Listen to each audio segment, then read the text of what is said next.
નમસ્કાર, હું છું પ્રિયા અને તમે જોઈ રહ્યા છો જનતા કી જાણકારી ન્યૂઝ। નજર કરીએ આજના સમાચાર।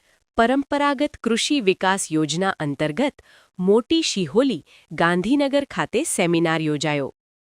પરંપરાગત કૃષિ વિકાસ યોજના PKVY અન્વયે ખેડૂતોનો કાર્યક્રમ યોજાયો, જેમાં ખેડૂતોને પરંપરાગત કૃષિ વિકાસ યોજના વ્યક્તિ વિકાસ કેન્દ્ર બેંગ્લોર દ્વારા શ્રી રવિશંકરની સંસ્થા મારફતે પ્રાકૃતિક કૃષિ, દેશી ગાય અને ઝેરમુક્ત ખેતી અંગે ગાંધીનગર આત્માના અધિકારી શ્રી પરાગભાઈ કેવડિયા દ્વારા માર્ગદર્શન આપવામાં આવ્યું। ચિંતનભાઈ વ્યાસ અમદાવાદ દ્વારા યોજનાની વિગતે વાત કરવામાં આવી।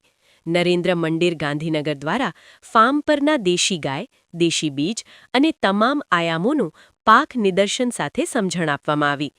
ખેડૂતો પ્રાકૃતિક ખેતી ઉત્પાદિત એક સ્ટોલનું પણ આયોજન કરવામાં આવ્યું, જેમાં કૃષિ ઉત્પાદનો ખેડૂતો લાવી અને અન્ય ખેડૂતોને બતાવ્યા। કાર્યક્રમને સફળ બનાવવા માટે અમૃતભાઈ પટેલ જાખોરા, નરેન્દ્રભાઈ સુતરિયા તાજપુર, ખોડાજીભાઈ મેદ્રા, શંકરભાઈ વીરા તલાવડી અને બારિયા મહેશભાઈ ચૌહાણ દ્વારા જહેમત ઉઠાવવામાં આવી।